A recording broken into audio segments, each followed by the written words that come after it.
good afternoon for today's video. Grabe ang lamig ng panahon ngayon, no? Ang sarap humigop ng mainit na sabaw.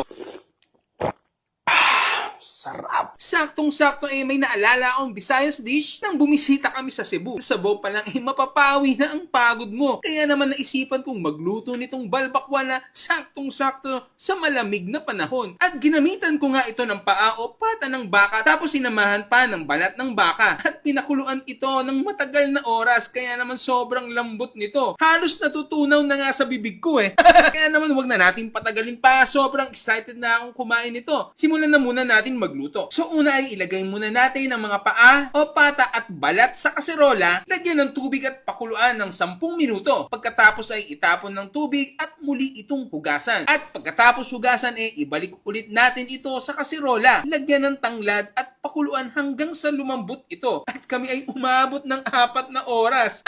After nito ay huling hanguin, itabi ang sabaw at simulan na natin maggisa. Ilagay ang sibuyas, bawang at luya. Pagkatapos ay ilagay na ang ating mga pinagpalambutan at igisa ng mabuti. Ibalik ang sabaw at muli itong pakuluan. Kapag kumukulo na ilagay na ang tomato sauce at peanut butter. Ito ang makapagpapalapot ng ating sabaw. Haluin ito ng bahagya, lagyan ng asin at paminta. Muling pakuluan